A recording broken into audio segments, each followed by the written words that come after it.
नमस्कार, आप देख रहे हैं कशिश न्यूज। इस वक्त की तमाम खबरों के साथ मैं हूं करिश्मा। तो बुलेटिन की शुरुआत करेंगे। यूपी से बीजेपी के सांसद साक्षी महाराज को गिरिडीह प्रशासन ने धनबाद जाने से रोक दिया।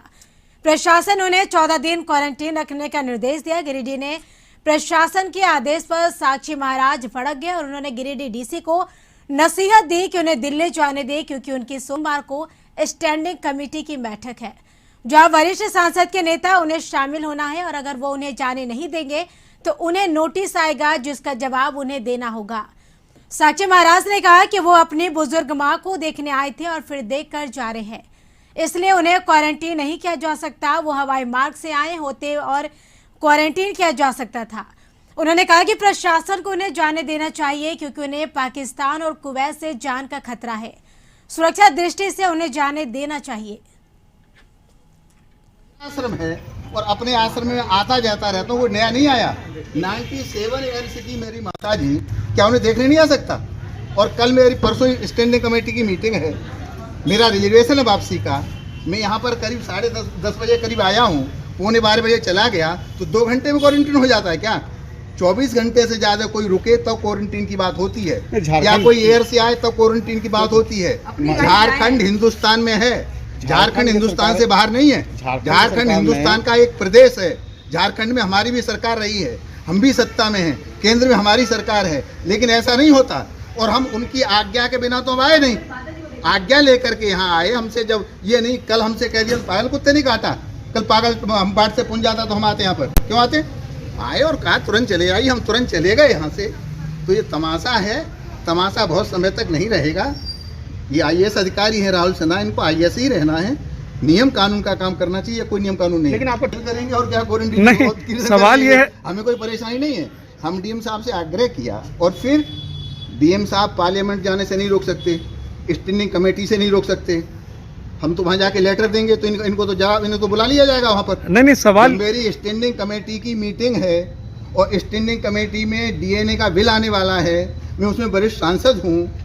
तो आप चाहें तो वो कमेटी का लेटर देख सकते हैं, आप चाहें तो मेरा रिजर्वेशन देख सकते हैं, और रिजर्वेशन ही परमिशन होता है। प्रशासन रोक रहा है तो मैं एक वरिष्ठ सांसद हूँ, मुझे कोई धींगा मस्ती नहीं करनी, प्रशासन के खिलाफ कुछ काम नहीं करना, जबरदस्ती कुछ नहीं करनी। उन्होंने कहा वापस तो आराम करें, AC में बैठेंगे, आराम से क्या करेंगे? अरे पाकिस्तान से भी आपको मारने की धमकी दी गई है, उसके बावजूद आपने सुरक्षा। जब आपको पता है पाकिस्तान मेरे पीछे पड़ा है, आपको पता है कुवैत मेरे पीछे पड़ा है, आपको पता है एक आतंकी को भी ATS उत्तर प्रदेश ने पकड़ के जेल में भेजा है, जैसे मुझे बम छोड़ाने की धमकी दी। जब आपको सारी जानकारी है मेरे बारे में, फिर कहा है कोई इतनी लंबी चौड़ी बात कर। गिरिडीह से हमारे सहयोगी श्रीकांत जुड़ चुके हैं फोन लाइन पे ज्यादा जानकारी के लिए। श्रीकांत, यूपी से बीजेपी के सांसद साक्षी महाराज को धनबाद जाने के दौरान गिरिडीह प्रशासन ने रोक दिया, आखिर क्या वजह है, क्या पूरी जानकारी, क्या अपडेट इस खबर पर? जी देखिए, बता दो कि उत्तर प्रदेश से सांसद हैं साक्षी जी महाराज, जो गिरिडीह के शांति भवन आश्रम आए थे माता जी के दर्शन करने। क्योंकि यह शांति भवन से जो है उनका पुराना नाता है, लगातार साक्षी महाराज यहाँ पर आते रहते हैं, कई अनुष्ठानों में, कार्यक्रम में यह भाग लेते हैं। क्योंकि ये जो संस्था है जिसका ताल्लुक हरिद्वार से है, और हरिद्वार से जिन संस्थाओं से ताल्लुक है उन संस्थाओं से साक्षी महाराज का भी ताल्लुक है। और अभी जैसा साक्षी महाराज ने बताया कि आश्रम की जो माता जी हैं उन्हें भी वो माँ समझते हैं, जो काफी बीमार थी, जिनकी हाल चाल लेने व हालत जानने के लिए साक्षी महाराज जो है आए थे और चंद घंटे बिताकर वो वापस जा रहे थे, जहाँ पर पीटण थाना के पास उन्हें पुलिस STM ने उन्हें रोका और उन्हें कहा कि आप जो आए हैं वो नियम संगत नहीं है, इसके लिए आपको क्वारंटाइन रहना होगा और आगे की प्रक्रिया जो है प्रशासन अपनी चलाएगी।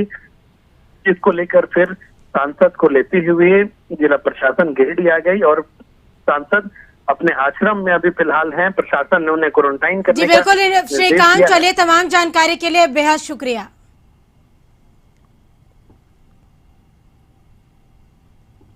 बढ़ेंगे अगली खबर की ओर। LJP सांसद चिराग पासवान ने बैठक की। बैठक में प्रदेश अध्यक्ष के साथ 119 प्रत्याशी शामिल हुए। इस बैठक में नीट और JEE के परीक्षार्थियों की मदद करने का फैसला लिया गया है। इस बैठक में परीक्षा सेंटर तक पहुंचाने में मदद करेंगे LJP के कार्यकर्ता।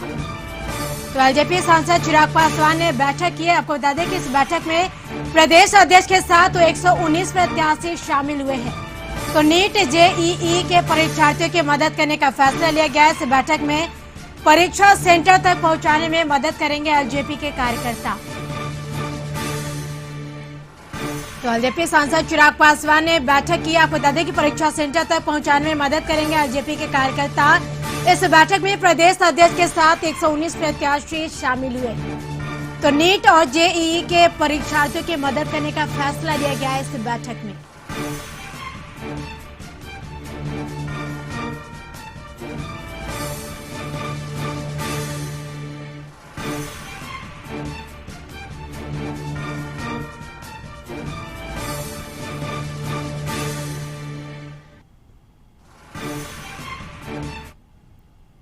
चौरानवे बिहार प्रशासनिक सेवा के अधिकारियों का तबादला हुआ। आपको बता दें कि सामान्य प्रशासन विभाग ने जारी की अधिसूचना। विभिन्न जिलों में हुआ प्रशासनिक अधिकारियों का ट्रांसफर। तो बिहार में कुल 94 प्रशासनिक सेवा के अधिकारियों का तबादला हुआ है। सामान्य प्रशासन विभाग ने जारी की अधिसूचना। विभिन्न जिलों में प्रशासनिक अधिकारियों का ट्रांसफर हुआ है। तो बिहार में कुल 94 प्रशासनिक सेवा के अधिकारियों का तबादला हुआ है। तो आपको बता दें कि सामान्य प्रशासन विभाग ने अधिसूचना जारी की। विभिन्न जिलों में प्रशासनिक अधिकारियों का ट्रांसफर हुआ है।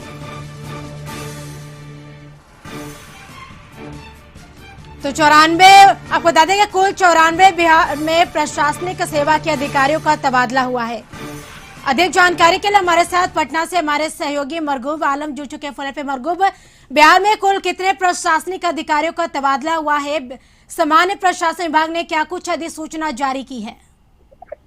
देखिए, चुनाव को देखते हुए ये तबादले किए गए हैं। इसमें कई ऐसे अधिकारी हैं जिनका आज से एक सप्ताह पूर्व तबादला हुआ था, उनको कहीं पोस्टिंग नहीं की गई थी, उनका पदस्थापन हुआ है। कई जिले के लोक शिकायत से अधिकारी को बदला गया है, कई जिले के डीडीसी बदला गया है, कई जिले कई सदर बदले गए हैं।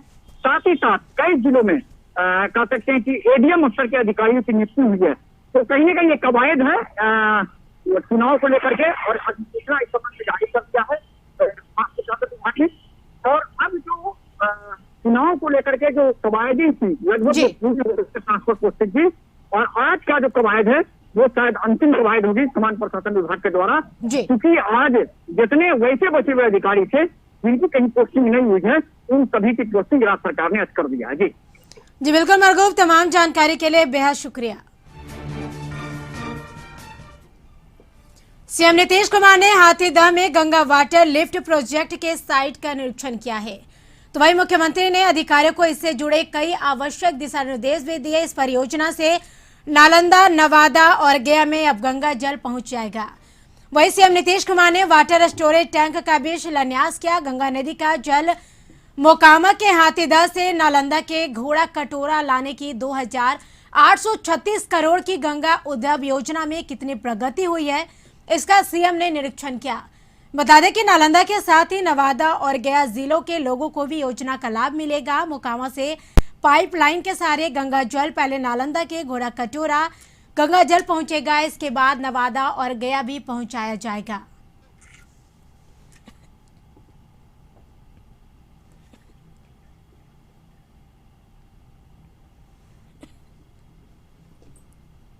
बिहार विधानसभा चुनाव करीब आते ही राज्य में राजनीतिक गतिविधि तेज हो गई है। तो बिहार के पूर्व डीआईजी और रिटायर्ड आईपीएस सुनील कुमार ने जदयू की सदस्यता ग्रहण कर ली है।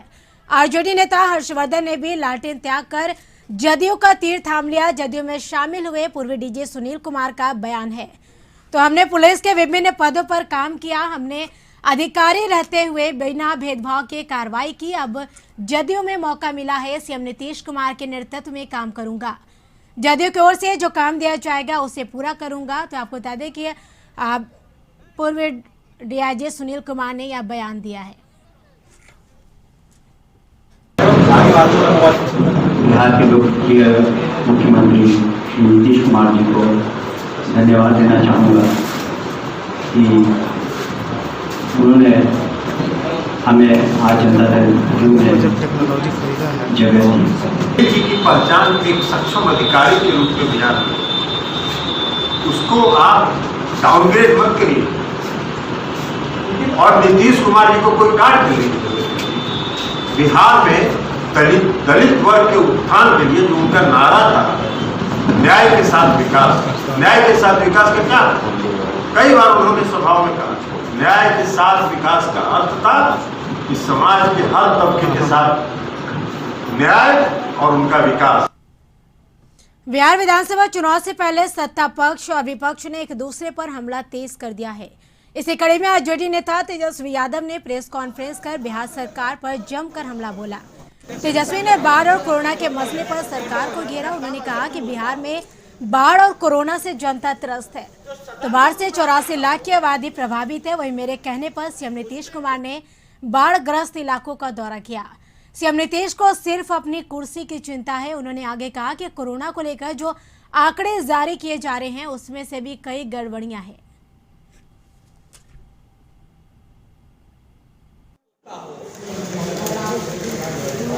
जो सदन को गुमराह करता हो उस पे बिहार की जनता कैसे भरोसा करेगी? झूठ ही नहीं बोला बल्कि सदन में तो मिसगाइड किया था कोरोना काल में कि मास्क मत पहनिए। वोट में बोला गया कि रोजगार देंगे जितने मजदूर आएंगे। कहां गया रोजगार? क्या काम हो रहा है बताएं? कितने लोगों को इन्होंने 1,000 रुपया दिया? डिटेल दे। तो बिहार सरकार खुद मानती है कि लगभग जो है 40 लाख का आबादी जो है जो वो लोग वापस आए हैं। ये 50% भी लोगों को जो है वो नहीं दे पाए हैं। तो कैसे इनसे उम्मीद की जाए? इधर जेडीयू प्रवक्ता निखिल मंडल ने तेजस्वी यादव पर पलटवार किया है। जिनके शासनकाल में बाढ़ घोटाला हुआ हो वो बाढ़ पे आज ज्ञान बांट रहे हैं। जो खुद कोरोना काल में दिल्ली में मौज मस्ती कर रहे थे वो आज कोरोना पे ज्ञान बांट रहे हैं। और वो व्यक्ति अपराध पे बात कर रहा है जिसके राज्य को अपराध के लिए ही जाना जाता है, जंगल राज, और जिसके राज्य में एफआईआर नहीं होता था वो आज बड़ी बड़ी बात कर रहा है, वो भी किस प्रकार एनसीआरबी के आंकड़े को तोड़ मरोड़ के। तेजस्वी जी, जगह समय तिथि तय कीजिए। आपके एक एक सवाल का जवाब देने को तैयार हूं, पर आग्रह है आपका इस तरह के कंफ्यूजन बिहार के जनता के बीच न फैलाएं। आरजेडी नेता श्याम रजक ने अपना सरकारी आवास खाली कर दिया। श्याम रजक के मुताबिक वो चाहे तो अभी नियमों के मुताबिक सरकारी आवास में बने रह सकते थे, लेकिन उन्होंने नैतिकता का हवाला देते हुए तुरंत आवास खाली करने का फैसला लिया है। तो श्याम रजक अब किराए के मकान में परिवार के साथ रहेंगे। वहीं इस दौरान उन्होंने सीएम नीतीश कुमार से नैतिकता के मामले पर कई सवाल पूछे। उन्होंने कहा कि हमने नैतिकता का पालन किया। सरकार को बताना चाहिए जब मुख्यमंत्री नीतीश कुमार ने पद छोड़ा था तो क्या क्या सुविधाएं ली थी। आंदोलन और जो गरीब गुरबा का है उसका आंदोलन चलाने का काम किया और वही मेरे लिए आंखों का कांटा बना। ये कौन व्यक्ति है जो दलित की बात उठाता है? दलित का अलग है, लेकिन अंबेडकर को न मैं भूल सकता हूँ न मैं चंद्रशेखर जी को भूल सकता हूँ, क्योंकि मैं अपने जीवन के इन्हीं दो व्यक्तियों को, दो महापुरुषों को अपने जीवन में जीता हूँ। अब आप कहाँ रहेंगे? अगली लड़ाई आपके लिए? अगली लड़ाई जनता के लिए लड़ना है, लड़ते रहे हैं। आपको बता दें कि शिक्षा विभाग ने जारी की अधिसूचना। शिक्षकों को ईपीएफ में बढ़ोतरी की मंजूरी दी गई। 1 सितंबर से होगी ईपीएफ में बढ़ोतरी। कैबिनेट के आदेश को शिक्षा विभाग की मंजूरी मिल गई है। तो बता दें कि यह शिक्षकों के लिए एक राहत भरी खबर है। अधिक जानकारी के लिए पटना से हमारे सहयोगी मरगूब आलम जुड़ चुके हैं। मरगूब, शिक्षकों को लेकर शिक्षा विभाग ने क्या अधिसूचना जारी की है?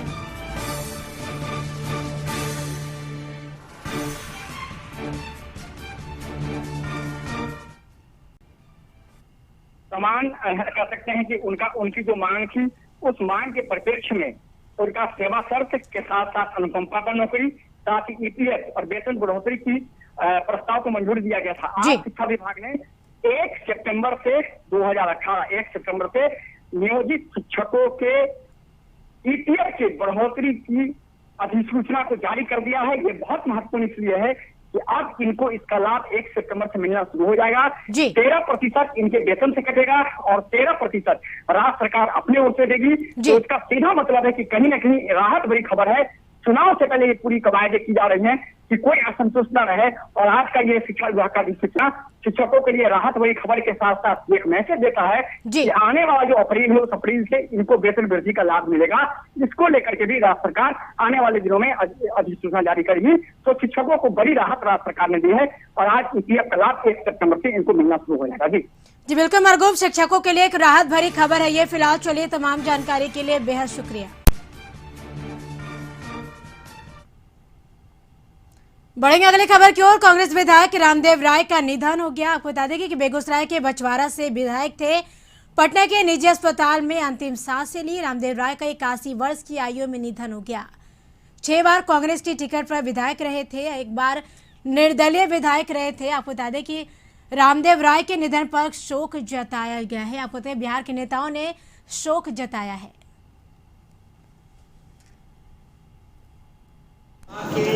सदस्य आदरणीय माइक में सर आवाज नहीं है। रामदेव यादव जी का देहांत हुआ है, निधन हुआ है। उसको लेकर के हम लोग शोक जताते हैं और पूरी संवेदना जो है उनके परिजनों के साथ है। मैं समझता हूँ समाज के लिए रामदेव राय एक ऐसे व्यक्ति थे, मिलनसार थे, सामाजिक जीवन में सक्रिय थे और उनके निधन पर जो क्षति हुआ समाज में उसका पूर्ति करना कठिन है। एक मृदुभाषी थे, मेरा वैचारिक मतभेद जरूर था लेकिन सामाजिक मतभेद नहीं था। मैं उनके परिवार। बिहार के चुनावी मैदान में अब मुस्लिम लीग भी उतरेगी। आपको बता दें कि बिहार के 30 सीटों पर चुनाव लड़ेगी मुस्लिम लीग भी। सीमांचल के 13 सीटों पर उम्मीदवार उतारेगी पार्टी। केरल का विकास मॉडल बिहार में लागू करने का वादा किया है। केरल की तरह बिहार में भी 100% साक्षरता दर का लक्ष्य है।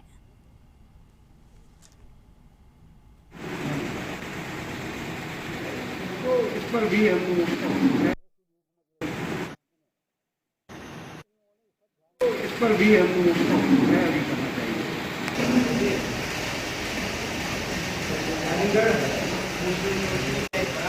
पिछड़ा कमीशन ने भी मुसलमानों की हालत पर हुकूमत से रिक्वेस्ट किया कि इन्हें 10% रिजर्वेशन मिलना चाहिए।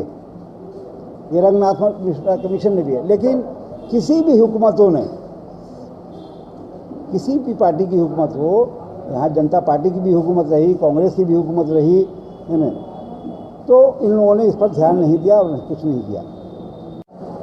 अब हमारा डिमांड है कि आज़ादी के बाद ये जो सूरत हाल है, हम चाहते हैं कि मुसलमानों को बेगूसराय में बाढ़ प्रभावित क्षेत्र का केंद्रीय मंत्री गिरिराज सिंह ने बाइक से दौरा कर बाढ़ प्रभावित लोगों से मिलकर हालचाल जाना। दरअसल 25 अगस्त की अलग सुबह भगवानपुर प्रखंड के जोकिया तेलन बांध 40 फीट में टूट गया था। बांध आपको बता दें कि जिससे जोकिया तेलन और तांडी गांव के 700 परिवार बाढ़ की चपेट में आ गए। सैकड़ों घरों में पानी प्रवेश कर गया। केंद्रीय मंत्री गिरिराज सिंह अपने 3 दिवसीय दौरे के आखिरी दिन आज बाढ़ पीड़ितों से मिलने जोकिया गांव पहुंचे। गिरिराज सिंह 2 किलोमीटर बाइक की सवारी करते हुए बांध होते हुए बांध के टूटे स्थल का भी निरीक्षण किया। समय रात में कटा, कितने बजे कटा कोई बताने को तैयार नहीं है। समय कैसे कटा ये भी बताने को तैयार नहीं। जिलाधिकारी भी जानने की कोशिश कर रहे हैं, लेकिन मैं जिला के पूरे टीम को, डीएम को, एडीएम को, बीडीओ को, सीओ को और हम सारे पॉलिटिकल टीम, खास करके मैं बीजेपी के टीम को धन्यवाद देता हूं।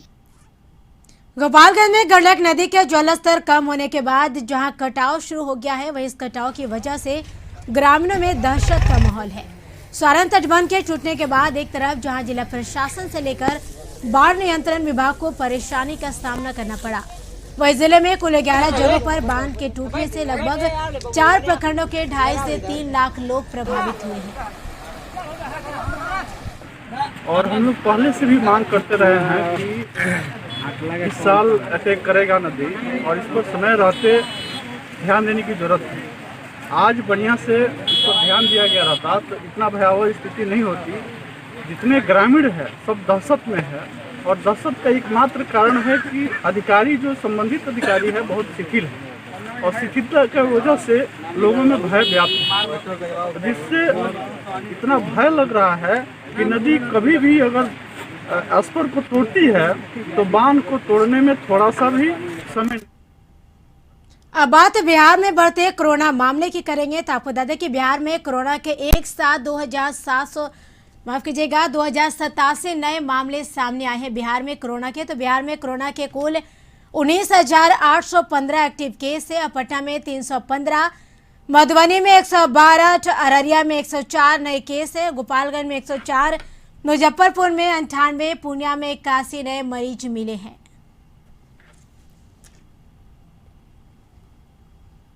अब बात झारखंड की, तो झारखंड में 1,137 कोरोना पॉजिटिव मरीजों की पुष्टि हुई, जिसमें रांची से 94, बोकारो से 147, चतरा से 5, देवघर से 10, धनबाद में 83 नए केस मिले हैं, दुमका से 14, पूर्वी सिंहभूम से 313, गढ़वा से 30, गिरिडीह से 62, गोड्डा से 11, गुमला से 15 नए केस मिले हैं, हजारीबाग से 36, जामताड़ा से 6 नए मरीज सामने आए हैं। पटना में गांधी मैदान से डाक बंगला चौराहा तक पैदल मार्च करते हुए विरोध प्रदर्शन किया गया। खिलाड़ी अपने मेडल को गले में लटकाकर मार्च किया और जल्द से जल्द खिलाड़ियों को नियुक्ति देने की मांग किया है। खिलाड़ियों ने नाराजगी जाहिर करते हुए कहा कि हर बार सरकार वादा करती है पर आज तक नियुक्ति नहीं की गई। खिलाड़ियों ने सरकार से जल्द खिलाड़ियों की नियुक्ति की मांग की है।